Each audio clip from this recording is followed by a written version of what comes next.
Ask not what your country can do for you. Ask what you can do for your country.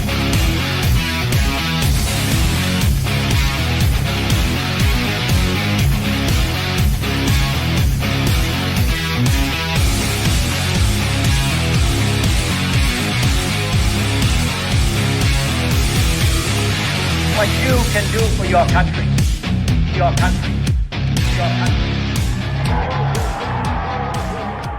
Good evening, everyone, and welcome back to The Big Picture. This is episode 13. We have a very special episode prepared for you guys this evening. I think you're really going to like it. We're going to piss people off is what we're going to do. Probably.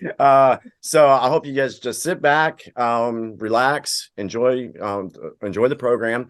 And just remember, too, that when we talk and we present things, we are going to present facts. We are going to pose some critical thinking questions for folks.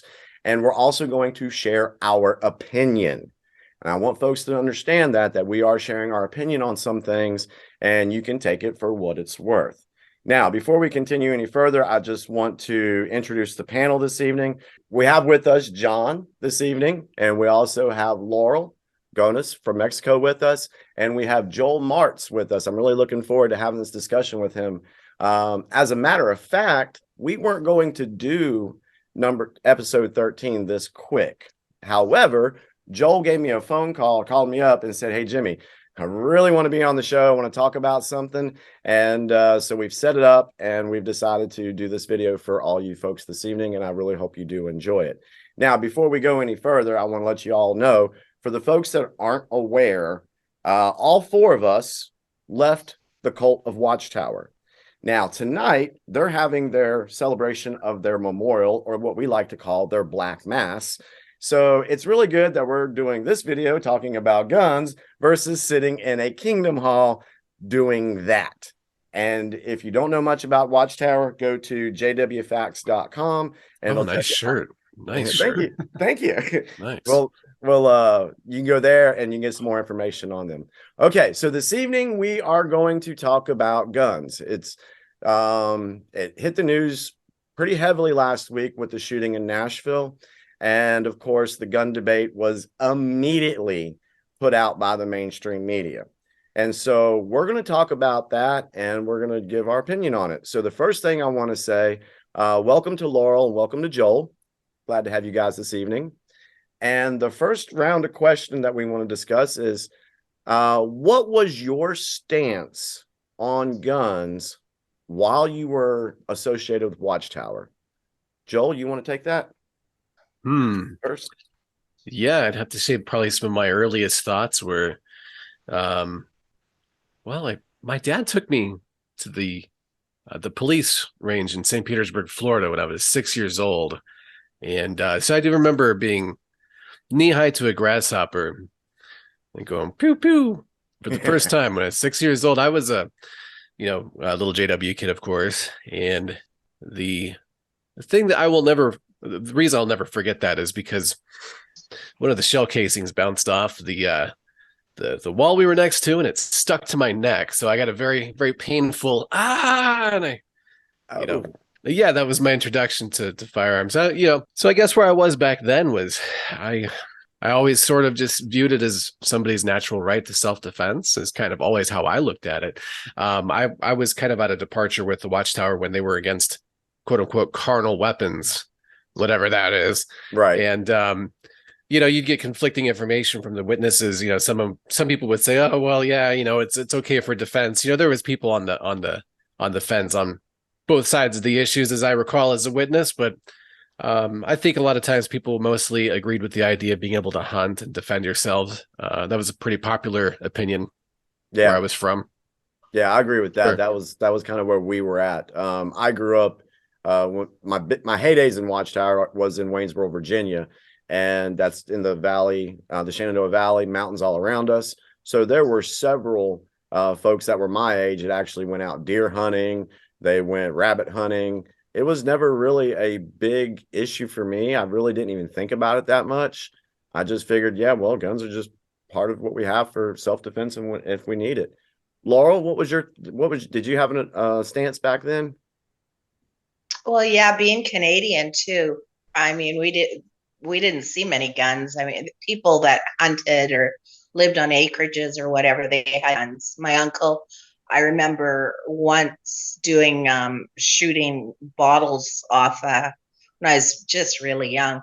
But I was afraid of guns. But Okay. it did really bother me that when they came out, I remember that when they came out and said that even if you were a police officer or in law enforcement, that you couldn't carry a gun. And then the people that were already in law enforcement had to quit because they were, even to protect people, they couldn't have a gun. And that part, I remember that really, really bothered me. I thought, those poor people that had good jobs and then they had to quit their jobs because they were not allowed to carry. Yeah, that's very unfortunate. Thank you, Laurel. John? I'm from Texas. That's all he's got to say. No, seriously, I didn't have an opinion on the moral use of guns at all. Like, we had guns. Now, none of the guns I had as a kid, because yes, I had weapons as a child. They were like BB guns, pellet guns, air rifles, nothing that had a real bullet in it as a kid. But like we had all kinds of weapons as a kid. My dad was from rural Louisiana, grew up on a farm. Having a rifle was a standard thing. Like, there was I didn't have, and I'm telling on myself here, I didn't have any kind of anti-gun position until after leaving the Watchtower. So, but we'll get into all that and the data about all that farther on as we go. Well, since you just brought that up, let's go ahead and move into the next question is, what have you learned since then that's changed your view or cemented your belief that you had? Does that make sense? Mm-hmm. All right, go ahead. Oh, yeah, sure. Well, at first, because, I'm very analytical, very data-driven individual. When I left the Watchtower, I started studying sociology, history, government, politics, just trying to understand if there is no coming paradise, which is what we used to believe, like, what is the world in for? And in covering all that, I got into the data and statistics about guns and violence. And all the data showed that guns caused rise in crime and rise in suicide and death through accidental injury. And I had no reason to disbelieve the data, but let's just assume that's true. I don't know for a fact that it's true after the last few years and all the data we saw, but let's just assume that is actually factually correct. That still doesn't change my opinion now, because then I was very anti-gun because I thought, well, look, guns cause all these problems. But what I wasn't thinking about, that I had to think about over the last 3 years, was what to me is the only fundamental question that matters in this debate. And that question is, has any human government ever not abused its power against the citizenry when it felt it was in its interest to do so? And the only answer to that question is no.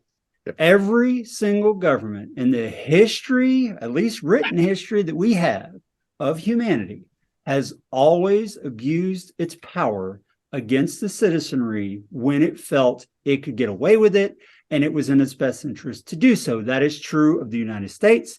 That is, go back to World War II.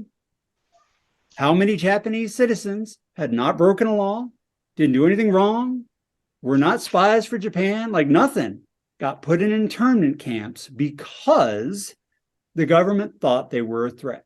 Later admitted that that was wrong, they should have done it, blah, blah, blah. But those individuals could not prevent what happened to them, and so they suffered at the hand of an abusive government. But that was done for public safety, guys. Come on, be fair here. Actual. And that's always the excuse, saves right? one life. Yeah, so that's where I stand. Even if all those facts and figures and stats and data are correct, the bigger picture is that as soon as the citizenry cannot defend itself, that incentivizes the government to abuse its power against the citizenry. Now, that does not mean that I do not completely understand the heartache and terror that it must be for people who have dealt with this. And I will be the first to admit, if something happened to my child, I could probably not, in fact, I know I could not be objective about this at all.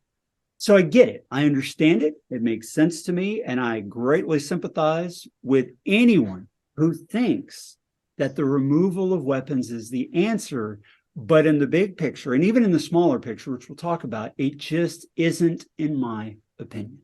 So Right. that's where I stand. All right. Joel, you want to take that question?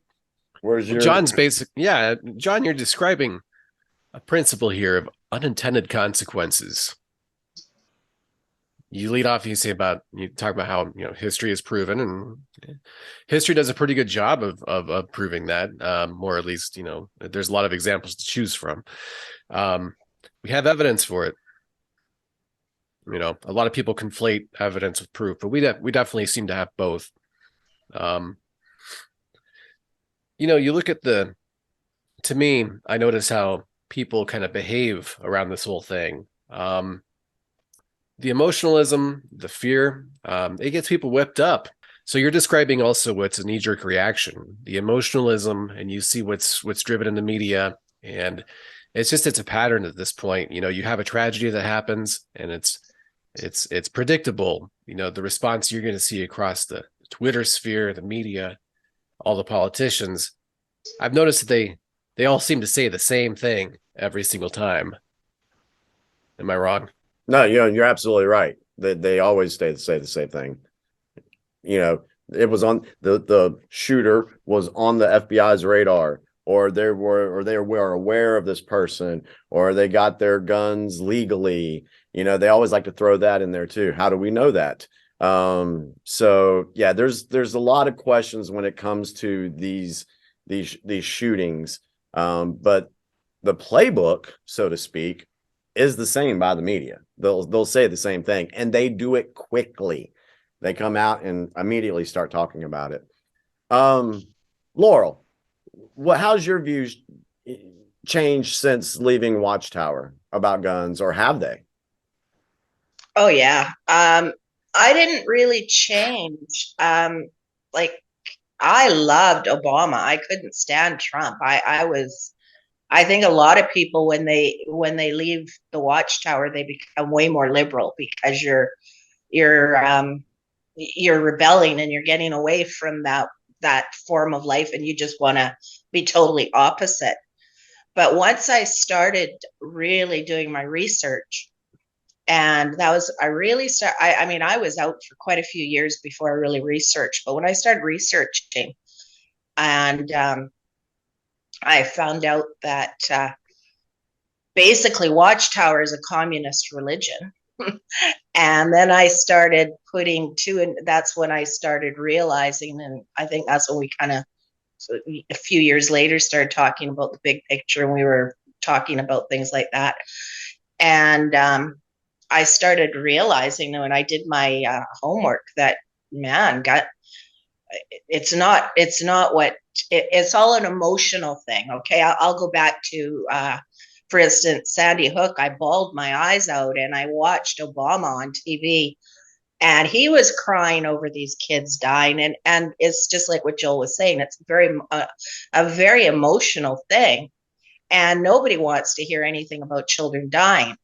But you also have to look at the bigger picture. And I'll say, even in doing I have done a lot of research on it, but even today this week doing the research for tonight on to find anything, it's like what John was saying, you go on the internet and you try to find things pro-gun, and almost all the articles are written by liberals, and it's very hard to find anybody that's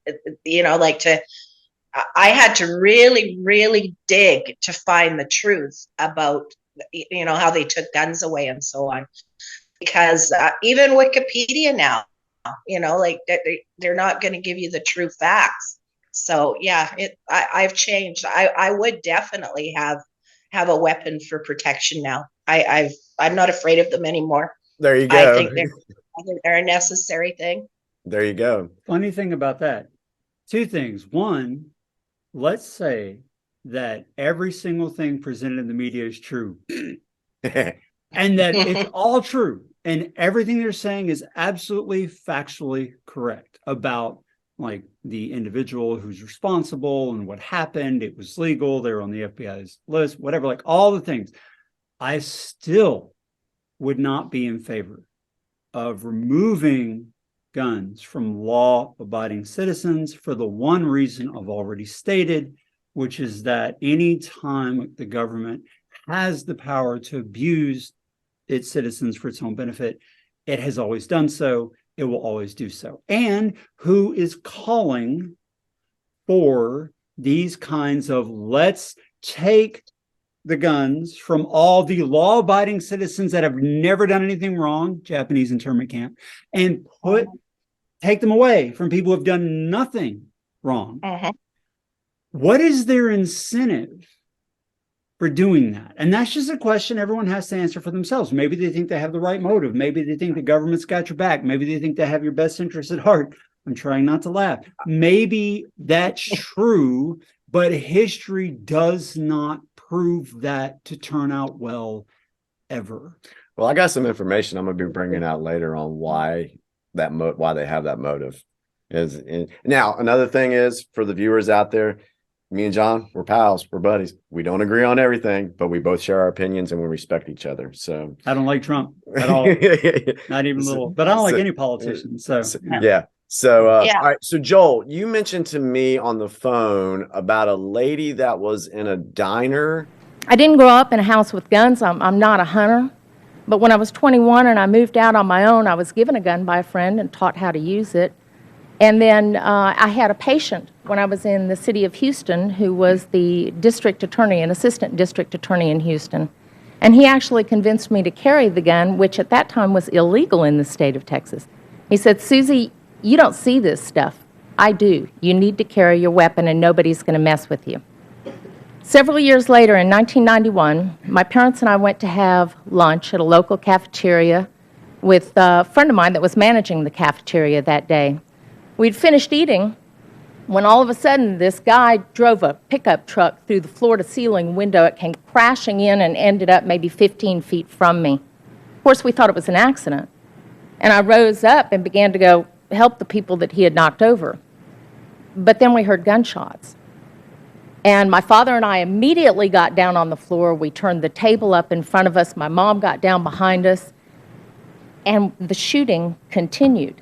Now, at that time in 91, we weren't seeing these mass shootings that we're seeing now. So I was waiting for him to say something like, all right, everybody put your wallets up on the table. Or I thought maybe it was a hit. Maybe there was somebody important in there. But the shooting continued. I'm going to tell you, it took a good 45 seconds, which is an eternity, to realize that the guy was simply going to walk around, take aim, pull the trigger, go to the next person, take aim, pull the trigger. He was executing people. When I did realize it, I thought, I've got him. I've got this guy. I reached for my purse that was on the floor next to me, realized I had a perfect place to prop my arm. He was up. Everybody else in the restaurant was down. And then I realized that a few months earlier, I had made the stupidest decision of my life. I had begun leaving my gun out in my car because I did what most normal people would do. I wanted to be a law-abiding citizen. I didn't want to get caught with a gun and maybe lose my license to practice. I remember looking around and thinking, well, great, what do I do now? Throw a salt shaker at him? At that point, my dad took my attention, and he started to raise up. He said, I've got to do something. I've got to do something. He's going to kill everybody in here. And I tried to hold him down by the shirt collar. But when he saw what he thought was a chance, he went at the guy. You have to understand, though, a man with a gun in a crowded room has complete control. My dad covered maybe half the distance, and the guy just turned and shot him in the chest. My dad went down in the aisle maybe 7 or 8 feet from me, and he was still alive and still conscious, but as dreadful as this may sound, I saw the wound, and I basically wrote him off at that point. The good news is that it made the gunman change directions slightly. Instead of coming directly toward me, he went off to my left. And at that point, somebody way at the back of the restaurant broke out another window, and I remember hearing that crash and thinking, my God, here comes another one. But instead, I saw people getting out that way. So I looked up over the top of the table. When the gunman had his back to me, I stood up. I grabbed my mother by the shirt collar. I said, come on, we got to run. We got to get out of here. And my feet grew wings. I made it out that back window, ran into my manager friend that was coming out a side door, and he said, thank God you're all right. And I said, yeah, but Dad's been hit, and it's really bad. And I turned to say something to my mother and realized that she hadn't followed me out. Now, to wrap the story up, the police officers, several of them were patients of mine, told me a few days later they filled in the gaps. They said that they were actually one building away in a conference. And in an odd twist of gun control fate, the hotel where they were having their conference, the manager there didn't want them to be wearing their guns and potentially offending any of her clients or customers. So she had asked them to leave their guns in their cars. So precious minutes were lost while they retrieved their guns from their locked cars. They said that when they got over there and worked their way in through the broken window behind the pickup truck, they didn't know who the gunman was. There were bodies everywhere. But they said they did see a woman out in the aisle on her knees cradling a mortally wounded man. They said they watched as some 30-something-year-old man walked up to her. They said she looked up at him. He put a gun to her head. She looked down at her husband, and he pulled the trigger. That's how they knew who the gunman was. They said all they had to do was fire a shot into the ceiling, and the guy immediately rabbited to a back bathroom alcove area. He exchanged a little gunfire with them and then put a bullet in his own head. 23 people were killed that day, including my parents. It didn't occur to me at the time, but Mom wasn't going anywhere without Dad. They had just had their 47th wedding anniversary. So you may think that I was angry at the guy that did it. But the truth is, that's like being mad at a rabid dog. You don't be mad at a rabid dog. You take it behind the barn and you kill it, but you don't be mad at it. But I've got to tell you, I was mad as heck at my legislators because I honestly believe that they legislated me out of the right to protect myself and my family. And I would much rather be sitting in jail right now with a felony offense on my head and have my parents alive to know their grandchildren. You know, somebody mentioned the incentive just a second ago. And you literally kind of took my thought there word for word. You know, I wrote down there was an incentive, you know, like just like kind of how there's the bite model that we can look at. You know, we have a new model to sniff out for where the BS is emanating from in this whole situation, because you know we see people that they knee jerk automatically. The media they blame the mechanism. Oh, the AR-15. Oh, the problem is the guns. These guns are making people do this and everything. Well, I mean, that's kind of sounds like that's what their whole argument is it's the guns that's stupid, you know, and the whole suggestion, I suppose, ostensibly would be that you can get rid of almost, you know, we don't really know how many guns we have in America because, you know, you can just kind of build them and it's legal, you know, You really don't know. There's you just want to talk about AR-15s. All right, well, there's hundreds of millions of them floating around. And, you know, we have everything from them being stolen out of the back of police cruisers to Obama and I'm sorry, allegedly, you know, arming cartel members. Oh, yeah. Walking it back and forth over the border. Operation Fast and Furious. Exactly. So it's really, really difficult, you know, who you can actually trust. I suggest you look at what they're ignoring. Don't pay attention so much to what they're saying. Pay attention to what they're not saying. You know, they're talking about the mechanism. Does that even matter? Not really. I mean, if the point is you want to commit a mass murder and you're messed up in the head, you're going to probably figure out how to do it either way. It's just the way things are. And I'm not here to like give anybody any ideas or anything. I'm just saying this is reality that we live in. You know, it's ugly, but here we are. You know what I mean? So I would say what are they not talking about? What are they ignoring? What factors are they ignoring? What kind of pharmaceuticals are they not talking about this kid was on? Should we talk about that? You know? Yeah. What could possibly motivate this kid to hate somebody so much to want to go out and do that? Why do they hate their own life? so much to go out and do that? Why do they not value human life on a very basic level? So you look for the emotional factor. Is your number two there? What kind of emotions are they portraying here? What are they? Is it kind of like a soap opera, or is it legitimate? What are the words that they're using? Pay attention to the wording and how it's being portrayed, right? That's something that I look at. Yeah. And then look at the incentive factor. What kind of an incentive is there? Have you guys ever thought about that for the anti-gun packs and the activist groups and things like that? Yeah. We've all been kind of like around the whole activist thing here and there. And I can tell you, anybody that has a cause, it's pretty easy to inject money into that. Mm-hmm. Absolutely. I have two things to say. One, to your point, which Jimmy and I were actually talking about this. Even if every single weapon, period, was removed, knives, guns, everything, I have a car in the driveway. If I wanted to cause mass destruction, like, are you going to ban all cars too? I mean, if someone's crazy. Northern Illinois, just last year, we had an example of that. This creep just ran over like 50 something people. All he used was an SUV.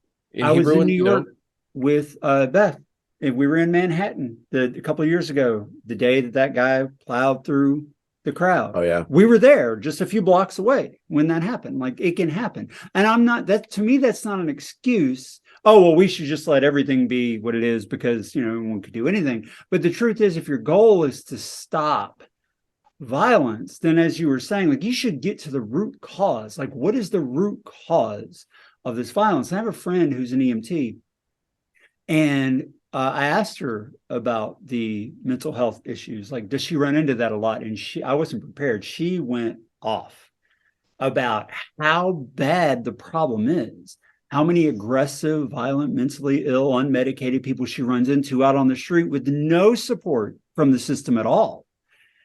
And that I think about that. I'm like, well, if you really want to stop these kinds of, if you really care about human life, about the stopping of violence, shouldn't you be trying to get at root cause rather than the surface level? Because, okay, let's say you remove all the guns. Let's say we get a little bit of crime reduction, whatever, yay. But the root cause is still there, and those people will start to find other ways to cause the problems that they're hell-bent on causing. So you're not really stopping anything, and then it goes back to incentives. So what is your incentive to try and do this thing that you should, as a rational, intelligent, educated, hopefully politician or whatever, know is not actually going to fix the problem that you were claiming you're trying to solve? Well, there's got to be another motive. There's got to be another incentive. And to me, that bigger picture question, has government ever not abused its power, is the bottom line. So even if all that other stuff was true, if all the data was correct, if everything they're saying was sincere and right, and they weren't lying, and the media wasn't lying, and it was all true, I still would not be in favor because of that one bottom line issue. For me, human nature causes people to abuse authority and power when they can get away with it, if it's in their best interest to do so, period. John, I have to jump in here and disagree with you. Everything that you're saying sounds really great and everything, but if we just reduced everything back to a reasonable, single shot rifles for hunting only, then really I think that, we could come together on this and find a solution to finally end the violence. It's almost kind of silly that we even have to have this conversation, but it's not silly because I also understand that people are very prone to fear. And if anything should teach anybody that that's true, the last 3 years should teach you that that's true. People are very prone to fear. And when they're afraid, they make irrational decisions and they look to people to fix problems for them rather than taking personal responsibility and asking reasonable questions about what it is they're really afraid of, what is the real cause, how do we actually fix the issue? No, they just want somebody to do something and tell them it's going to be okay, Daddy. That's what they want to hear. Mm-hmm. And unfortunately, that's not how life works. And all that's going to result in is you handing away your freedom to people who don't care about you at all. And that's what we see is happening. So yeah, I'm against that. Okay, we keep agreeing way too much. Let's see if we can find some stuff that we disagree on here. Okay, so can I throw something out and start an argument with you guys? If you like Trump, I'll disagree with you. But Yeah, let's not go there.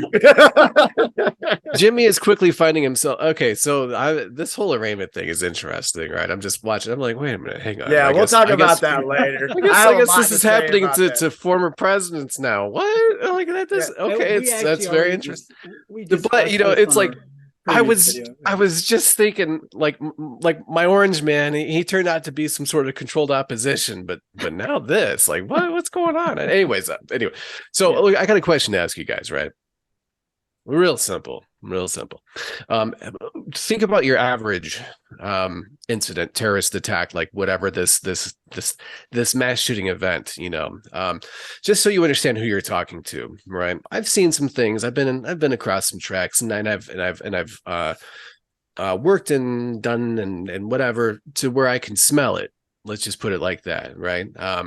You mentioned your friend was an EMT. I'm just thinking, yeah, preach, because I know all about that. I mean, I was on a ALS and critical care unit for better part of a couple of years all around the Chicago area, and I'm just saying, like, our fire department was the one that everybody came to train out of, but I also majored in criminal justice, you know what I mean? So I can I can just speak from things that I've seen and my observations that I've formed on things over time. When you hear about these things happening, where are they happening? Are they happening in gun shows? Where, if it's the gun, why isn't this type of thing happening where you've got 1,000 hillbillies, with semi-automatic weapons, and a guy over there with the table with a 20mm Southern, and a guy over there with a legitimate machine gun for sale, right?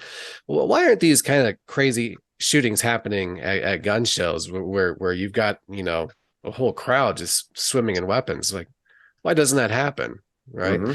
Because when these sick people want to go out and they want to do this, they want to go out in that manner, they're looking for the softest target possible, right? And you don't have to believe me. You can actually, and then the thing is, like, I believe all victims here, and not all victims are just automatically knee-jerk, oh, let's take away the guns, right?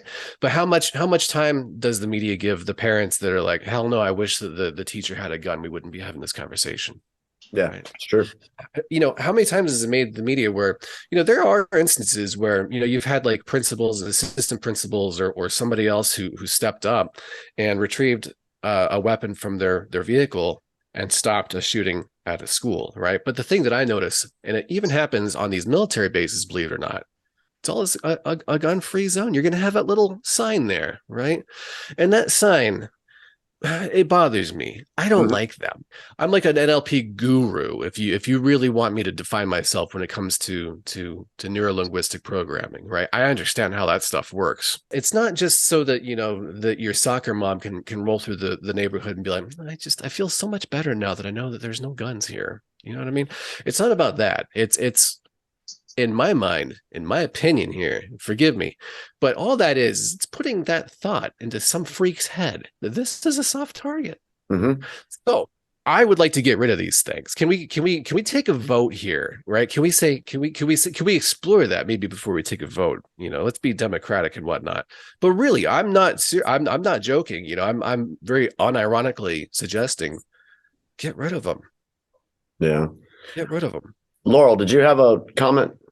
Yeah, I just wanted to speak from being a mother and a grandmother and watching my grandkids grow up and so on.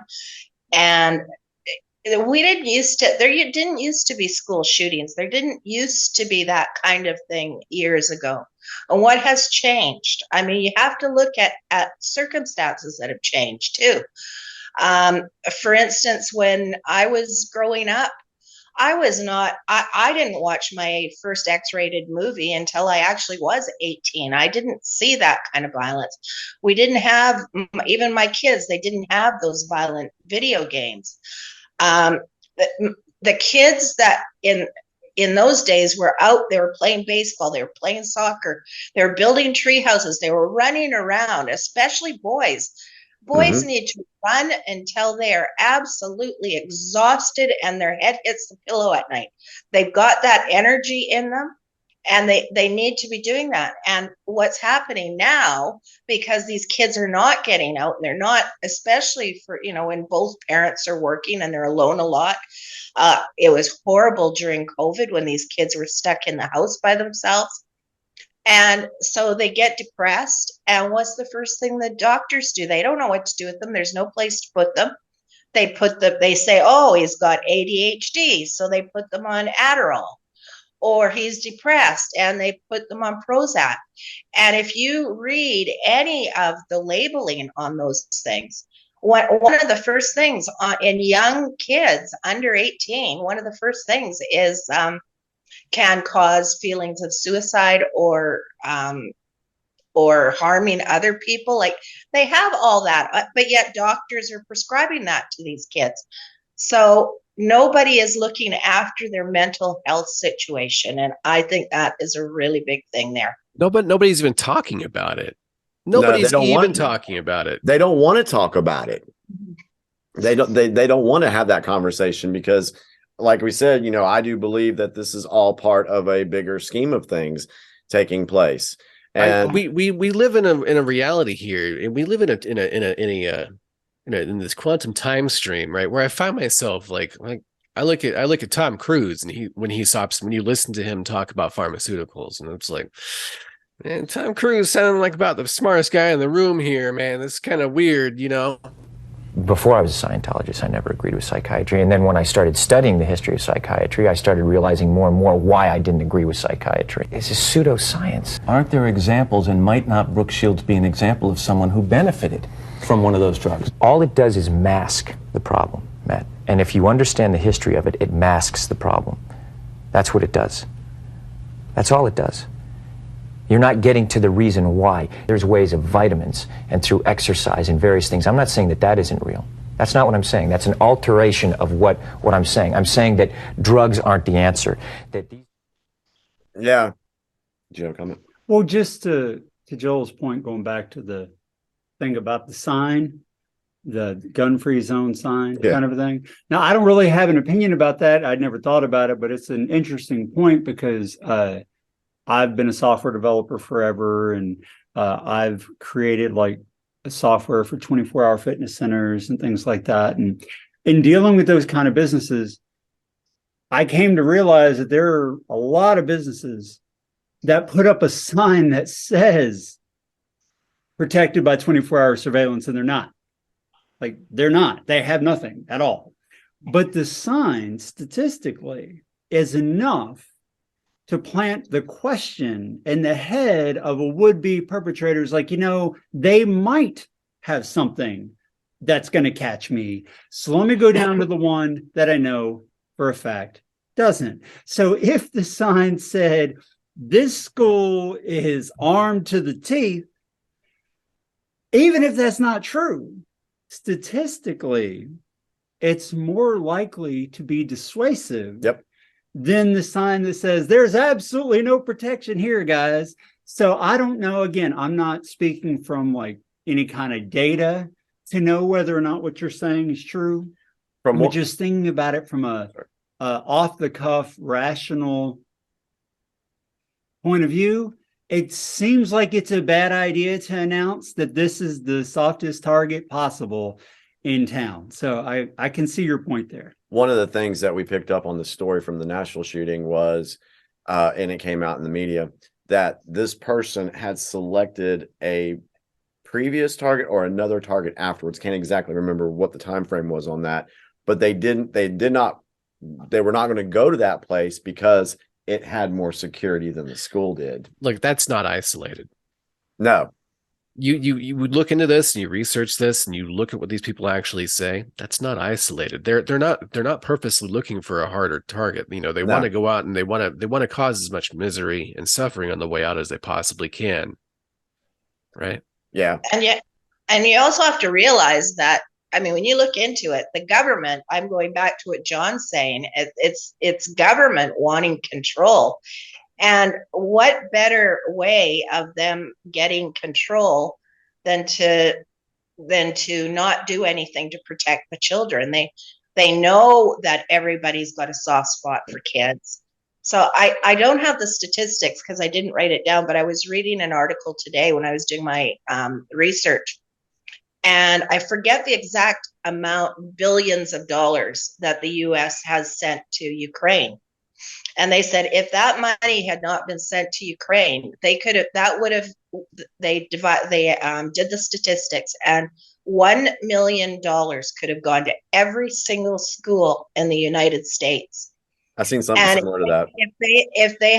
if every school in the United States had $1 million budget to have somebody armed at the door, or have their teachers that are armed, to they're not going to have these people going in and shooting up because they're going to be caught first. Absolutely. And they're going to be afraid themselves of being shot. So the right there, like, I agree with John on the government thing, and that's something the government should be doing. Yeah, speaking of that, I want to move into the next phase. Did you have a quick comment on that? I just want everyone who's watching or listening to this to know that I think anyone who causes any harm to any child should be dropped off of a high rise and saved by Superman right before he hits the street, so that Superman can drop him from higher. That's what I think should happen. You see, Jimmy, that's why I love this podcast, because now I know that we can start talking about medieval torture techniques. And I can get away with it now. Unless, like, okay, how long has this been happening? How many of these situations have we seen? What has changed? And is what's currently being done working or not? And what is currently being done? Nobody's armed at school. Yep. That's what's being done.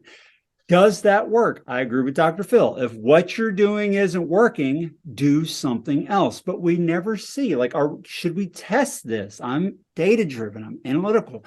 Let's set up some tests. Set up schools that are protected. Set up schools that aren't. See where this stuff happens. But it should be obvious.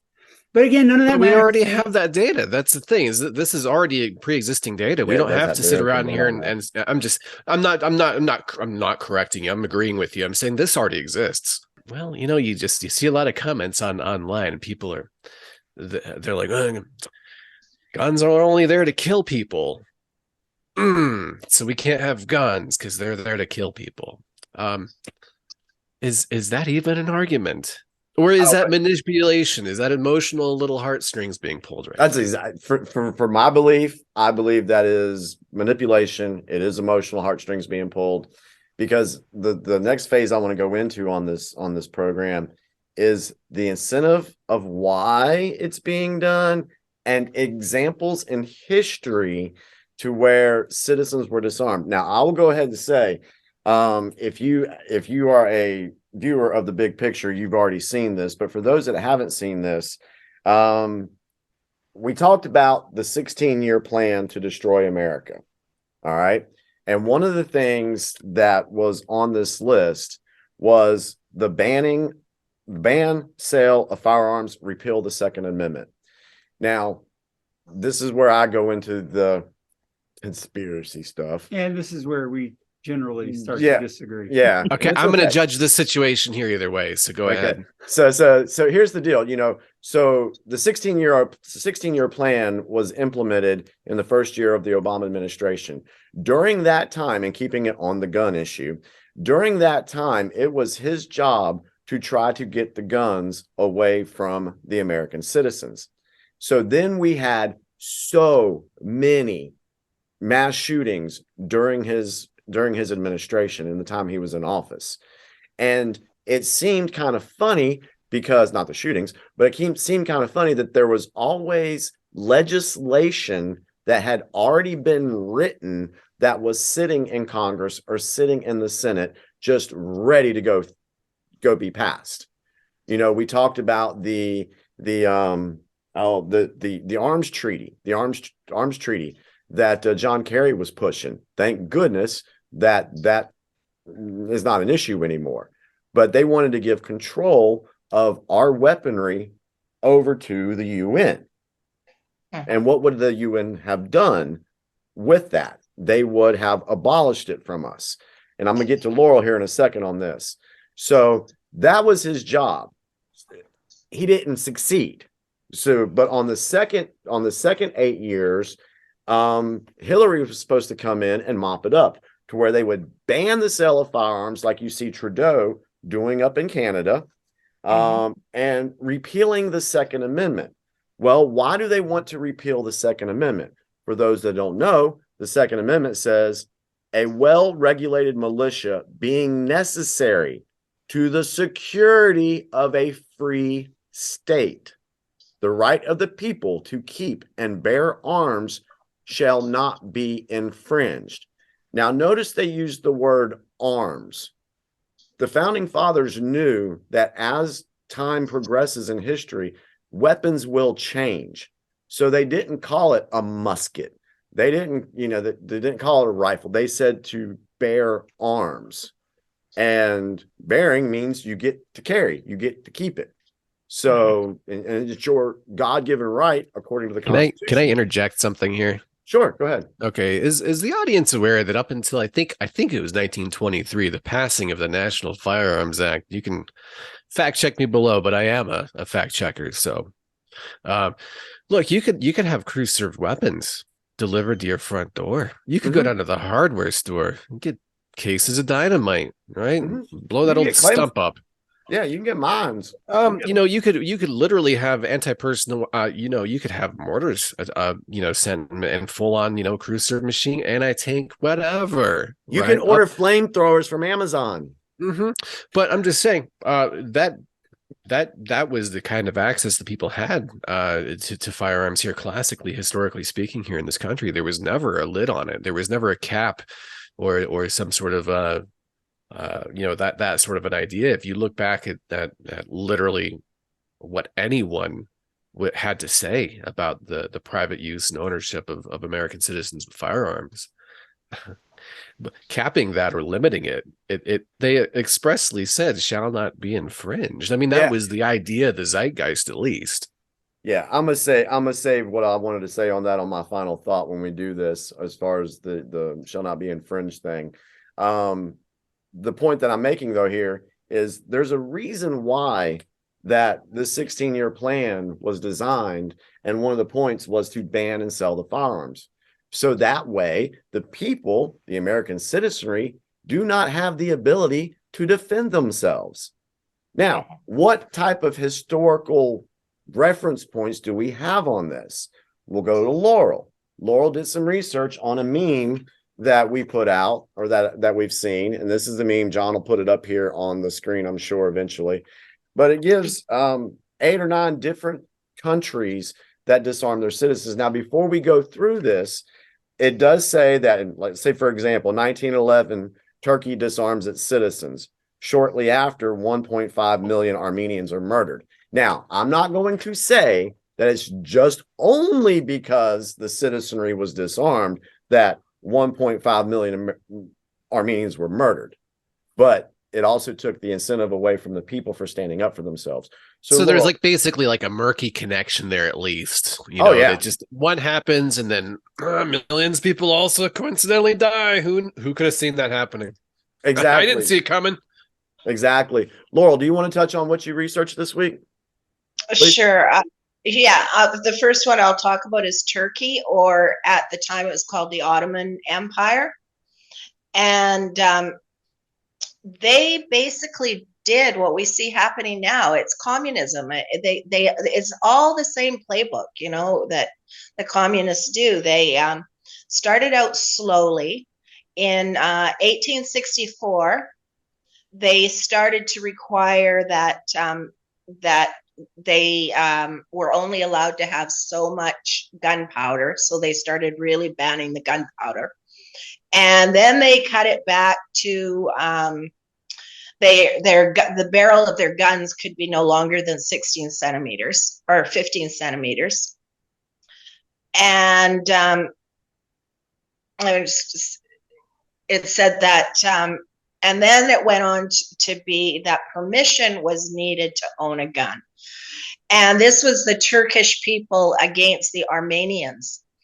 And actually, so what they did, and now this is something that's really, which we can see happening right now, which really caught my attention.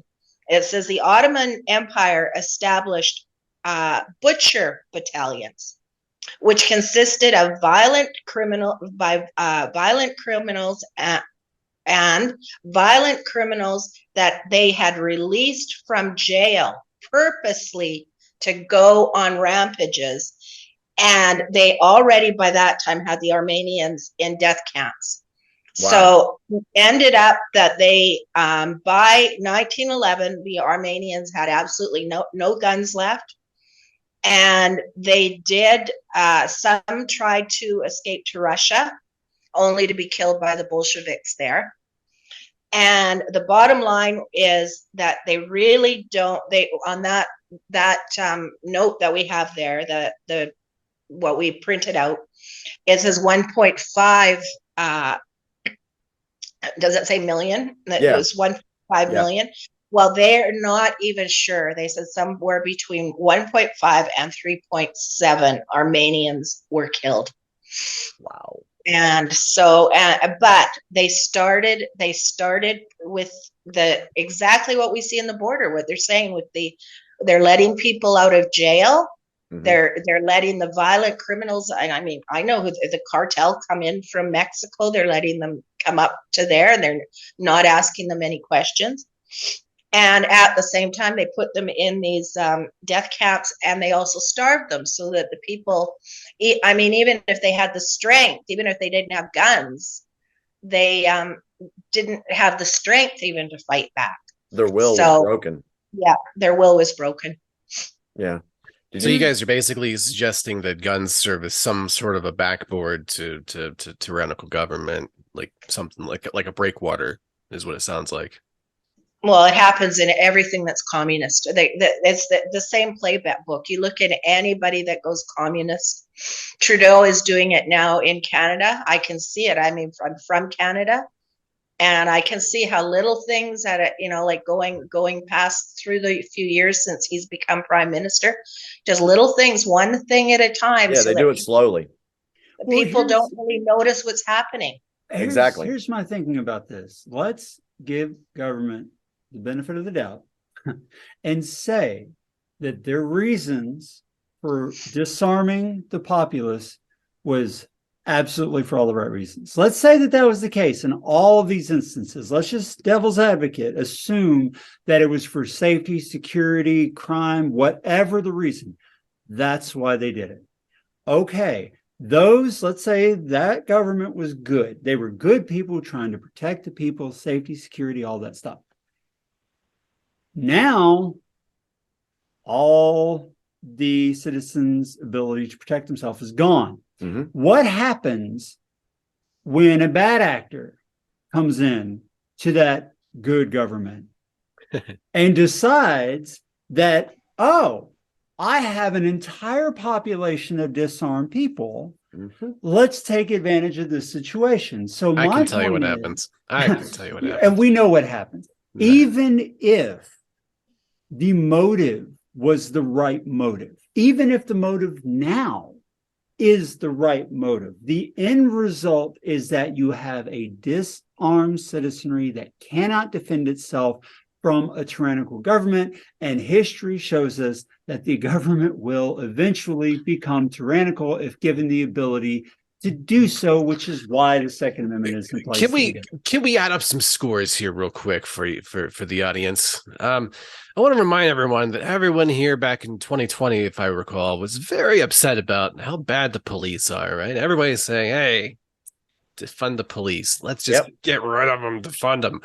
And then we saw what happened up there in Seattle in the Pacific Northwest with, when they got what they wanted, right? They burned out precincts and they did their thing.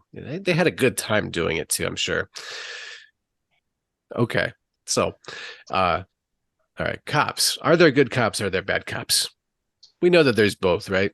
That's reasonable. Yeah. Sure. Yeah. Have you ever encountered a bad cop? Right.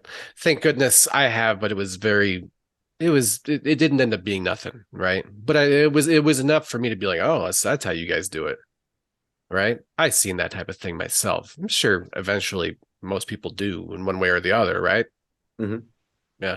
Okay, so Are police, have they shown themselves willing? Let's just start with, have they shown themselves willing to lie and cover for each other? They have, right? Oh yeah. That's the root of all evil right there. You know, and it starts there. It's not going to end there, right? You have here's the funny thing. Look into gang units that have been disbanded, right? Get your little almonds rattling around in your skull, and maybe like DuckDuckGo or whatever search engine is not completely, you know, gone at this point, and look into these situations and find out what actually happened and the true story behind it that didn't make it into the media, because it's like that all the time. Yeah, exactly. It is. And going back to Laurel, you know, she had this one example that we have in Turkey and in Armenia, the Armenians. Did you want to share one more with us, Laurel, that you may have? Yeah, I thought this one was good because I mean we could go on forever. I'll tell you that first of all, I wrote down how many people have been officially.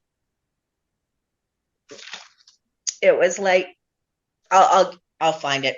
I'll find it while you guys are talking. But first, I'll do this. Russia. So we all know that Tsar Nicholas II was murdered and his whole family in 2000 or in 1917 towards the end. He could see the writing on the wall. Now, so, Laurel, could he be considered a good government like John was talking a second ago? Yeah, okay. he was a good guy. And what he did, he could see what was happening and he armed his citizens. He handed out 11 million firearms to the Russian people. Oh wow. The Russian citizens. So then we know right around then, now the Bolsheviks came in, they murdered him. The war was taking place. The Bolsheviks were killing everybody. So they did have arms up until then. But I'm sorry, I've never been on an XCW podcast before where I get to talk about Bolsheviks. This is awesome. Sorry. So continue. But we can talk about some Bolsheviks. Let's. It's all history repeating itself, Joel. It is. And in 1929, that was when Joseph Stalin got into power. Now he abolished all the guns, and it became one of the, well, we all know, the most tyrannical regime ever. And when he took the guns, then at least 20 million Russians were murdered. And that's not even well, actually, I shouldn't say that was still the Bolsheviks in 1929. Joseph Stalin ruled from 1941 to 1953. But the guns were taken away in 1929 by the Bolsheviks. And then Joseph Stalin, when he came into power, 20 million Russians. And that's their estimate. It could be higher. They always go low. But 20 million Russians were murdered once their guns were taken away. And the other common denominator there is they starved them first. Yeah. You know, they took the people, they sent them, they made sure their crops weren't growing properly. I mean, we can see that happening in the United States and Canada right now. How many fields there's a bigger picture here. Is that a thing that we say on the podcast? Yeah, we kind of do that. Guys, there's a bigger picture here. I think what you guys are describing is it's almost as if when criminals weasel their way into government. Thank you. It's kind of just like the end result. That's exactly what this is. And if we let's look at some things that are happening in the United States right now. We've got New York just releasing people, taking felonies and dropping them down to misdemeanors and just letting people go. We just had a thing in California where they signed a bill that if your bond is $50,000 or lower, they're just going to let you go. And that includes people that have committed violent crimes, domestic abuse, pedophilia, different things like that. So they're allowing these criminals to be on the streets. And so then we talk about what you said about food shortages. You know, they've been tampering with our food. Look at a lot of these places that have been blown up here lately. Factory, meat processing plants, chicken plants, things that they're putting in our food. All right. So that's another thing we can look at. Then they start like the Ottoman Empire did, where they slowly take one right away at a time. You can have so much gunpowder. Oh, you can have so many bullets in a magazine. Oh, well, your gun can't be no longer than this. And that legislation is out there too. So we can see a pattern here, in my opinion. That's what Trudeau is starting now. Exactly. I have no opinion on any of that. And that doesn't influence my opinion. My opinion is very much data driven. Mhm. And to me, if you took away every single gun in the country, and in doing so, we're able to stop, let's say, one murder per 100,000 people and one suicide per 100,000 people, that would be great. Except if doing that same thing tomorrow causes hundreds of thousands of people to be killed by the government or worse, statistically, which is the far lesser evil? Yep. What is And the to unintended me- consequence is what you're asking. Yeah, the lesser evil is, it's tragic, it's heartbreaking, it's terrible that anyone should ever be harmed by a gun that, is not trying to hurt somebody else, especially children. Yep.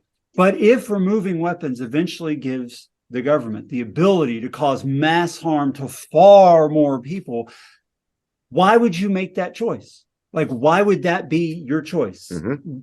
To protect 100 people today at the cost of 1 million people tomorrow? That doesn't make sense to my analytical mind. It just doesn't. Yeah. No, So I agree. yeah, I agree with that. All right, so we're at about an hour, so let's go ahead and wrap up. We had a really good conversation so far. We probably could go on for longer, but John's only got about an hour tonight. So Sorry, my fault. So we've brought out some historical references. We've brought out our opinion on things. We've also given you some facts. There's plenty in this video so far that you can actually look up. And one of the search engines that you can use that's not corrupted at the moment, I use Brave, the Brave search engine. That's what I use is great. Yeah, that's what I use. So, all right, so let's work on final thoughts here. Well, let's go with Laurel first. Laurel, what are your final thoughts on this gun issue / debate? How do you feel? I really think that the way the government has been overreaching in the last few years, ever since COVID, even before that, because we did other shows on that with the 16-year plan and so on. But for instance, Obama said that the number one killer of children is guns. Well, they're not going to admit that actually right now, the number one killer of children is from the government as well. It's COVID related and vaccine related injury. I looked that up just before we started the show. So they're not going to admit that they've already done all that damage. And if we don't have some way to protect ourselves, I think because I'm Canadian and I live in Mexico now, and same thing here, that there's not many guns other than the criminals. If you get bad people, like John was saying, if you get criminals in the government, you don't have a hope in heck, they can just come in anytime they want. Yep. And we've been so outspoken about anything, we would probably be the first ones thrown in a concentration camp. Probably so. Probably so. I think I need to buy a gun. Yeah, I'm good. Let's go. Is that all you have, Laurel? Yeah. Okay, cool. Thank you. Joel, what's your final thoughts on this subject? Oh man, I called you the other day and I was all excited, and I just I was wondering what you were going to do with this, if anything, with the idea of this recent news, and just kind of what you see crawling across online conversations at every outlet. So yeah, thank you for having me on, by the way. Oh, loved having you. The way I look at this is that, you know, for all right, everybody. I understand the notion is, you know, and I have chips in the game. I'm a father. You know, don't talk to me about how scary this type of thing is. I can, yeah, of course, it touches everybody. If you have a heart, ooh, this is scary and it gets your attention. You know, it really does. And it's an ugly, ugly, ugly, horrible thing that some monstrous people they do. And people, what's really disgusting is to see people seemingly justifying it on Twitter. It just kind of got me all verklempt. But anyways, so my I just thought it was funny because people are saying, like, they're rendering this down at the risk of oversimplification. I know that I've done that before, with what I've said with, you know, the gun-free zones, right? It's not really oversimplification to me, because it seems like people's thoughts are all over the place on this. I love the people that chime in and they're like, well, I was a cop for 40 years, but, you know, and they're like, well, I was in the military, but, and, you know, and you always have these people that qualify their opinion by telling you, well, I did this thing, you know, but, and then they're like, well, we have to regulate your rights. That's basically what this renders down to. If you want to zoom out and look at the big picture, it's a principle here. Are these people advocating for me to have more freedom or less? What would really be the answer to a lot of this at the end of the day, right? Is if we didn't have hard targets. You can't uninvent this thing. I mean, Pandora's box is open when it comes to firearms. You just can't, you know. And if it wasn't firearms, it would be some other method to the madness that these people would do, right? So, yeah, I really have to take a second. I have to look at how people are, you know, reacting to this in the media, and, you know, it's the Bill of Rights. You know, it's not the Bill of Needs, nerd, you know. Yeah. So that's literally how I look at it. Let's see here. There are clear examples of positive gun ownership every year. Mm-hmm. You know, people focus on how many guns people kill in intentional homicides. You know, if you render that down, like that's going to encompass gun crime in America, is if you look at the intentional homicide per capita, right? In America, I mean, we're a pretty civilized country. I mean, on the whole, you know, if you look at it comparatively to the rest of the world and how they're living, and, you know, like a day in Chicago sometimes isn't all that bad, you know. But you do have you know, instances in America where, you know, you do have really interesting areas, and Chicago is one of those places that I'm gonna pick on, because that was my backyard for 15 years. You know what I mean? You know, don't tell me about that. There's plenty of examples of how people are crazy these days. The random violence that happens in these inner cities is nuts. People don't care for human life at all. You know, you get a stick-up boy in your face, a lot of times it's just pop pop before they're walking away, and that's that. Yep. And your life's over, right? And so, look, I'm not saying, like, okay, but your audience should know, I don't even like stepping on bugs. Like, that's my personality. I'm not sitting here saying, yeah, we should shoot them. Like, that's not my answer here at all. Like, I'm not saying that, you know. I'm just saying, people, you know, if they feel the need to be able to defend themselves, if they feel it's going to be warranted, right, it should always be in the back of your mind that if you just go crazy, that there's, you know, it's at least not going to happen for very long, because maybe somebody can put a stop to it, right? But you have, I think, a lot of crazy laws that really only get in the way of, like, a law-abiding person, you know, getting a hold of something to defend themselves. You know, what if a woman, I'm just saying, for example, what if a woman has, like, some crazy boyfriend who just doesn't lay off with the no contact stuff? Like, what if he's like crazy, like violent, like insane, like, you know, like everything was fine until that one day she caught him, you know. I'm just saying, like, this stuff happens in the real world, right? And so she goes and she's like, I need to get a gun, like, now, because the cops aren't going to help me for whatever reason, right? Sorry, ma'am, you got a 3-day waiting period. Oh, darn.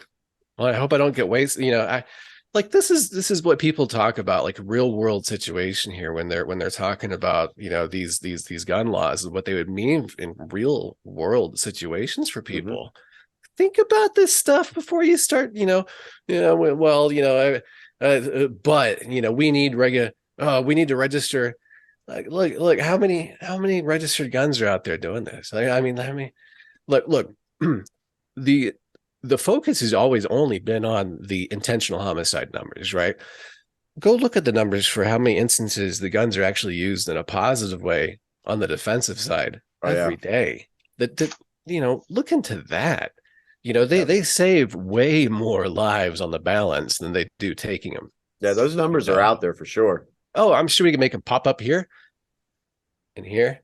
I just want to throw out one more number here that I found really interesting is I believe, like, I'm Canadian, of course, but I get more American news down here in Mexico because, well, Canada has gotten so censored now, and I send back as much information as I can to family and friends in Canada because they're not getting it back there.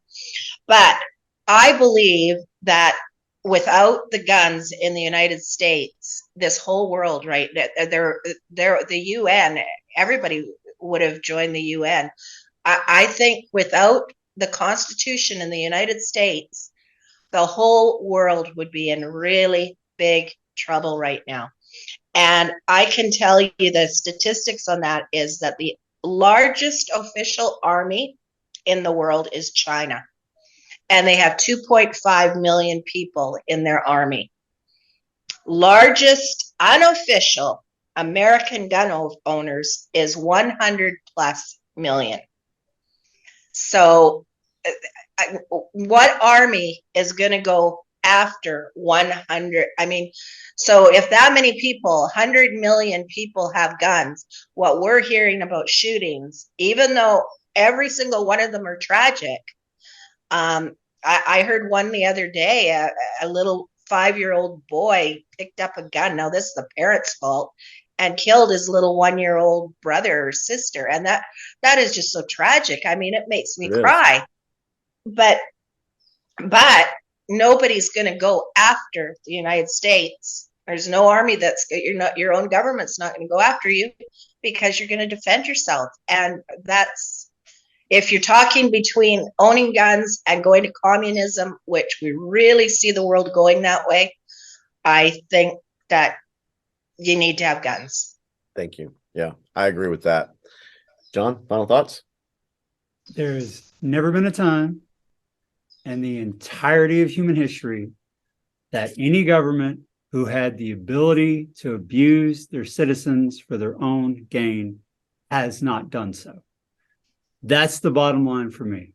So the only way to prevent a tyrannical government is to keep a government properly afraid of the citizenry. And the only way to do that is with guns. There is no other way you can keep the United States government from being afraid of its citizens than those 100 million people that if we try this, we know they're not going to put up with it.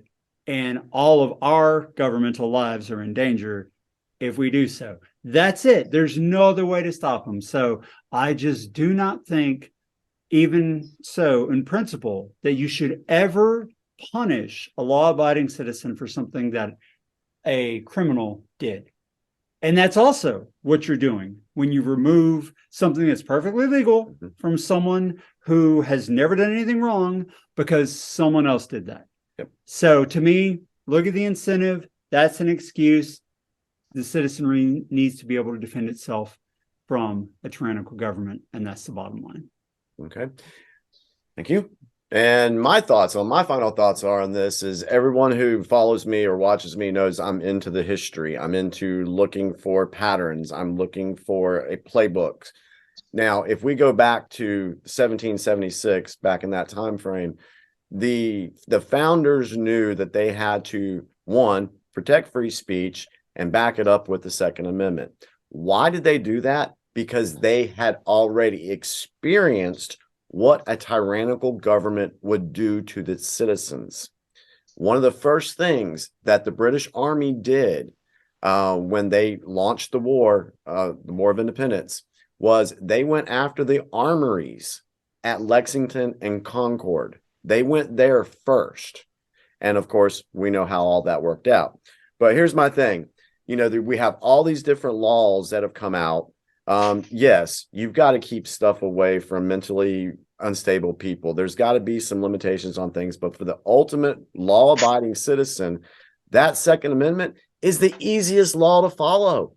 It shall not be infringed. And we have the right to bear arms.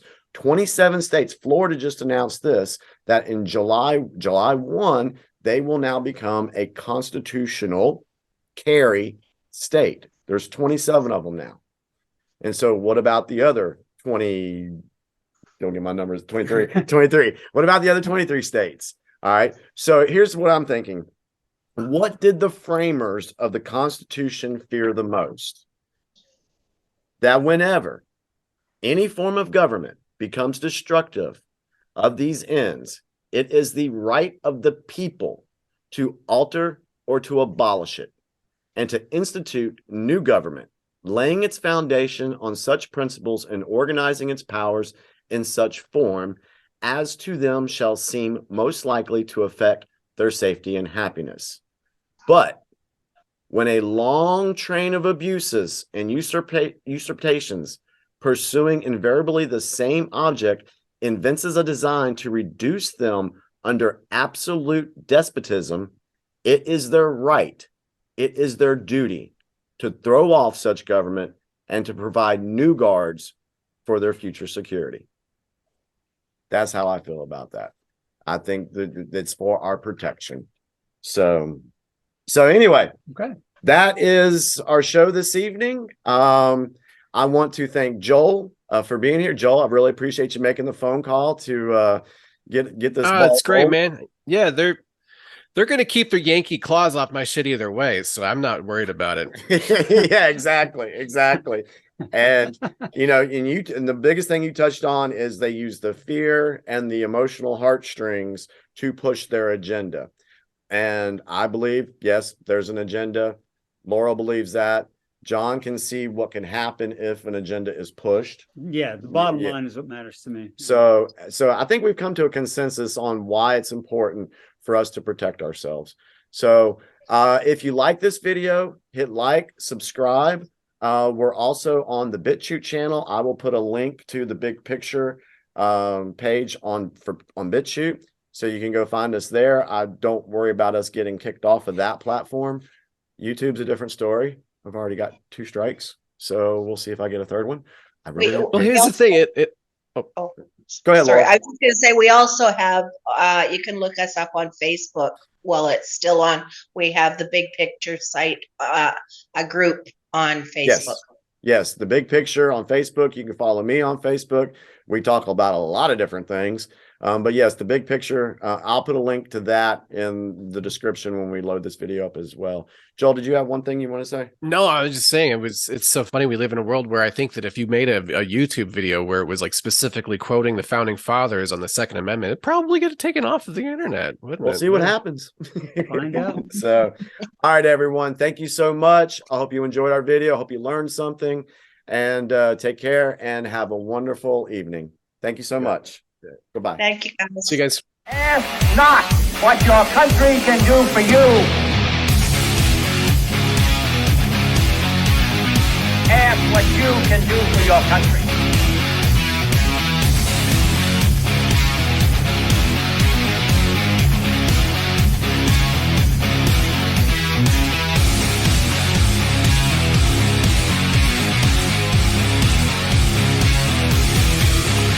What you can do for your country. Your country. Your country.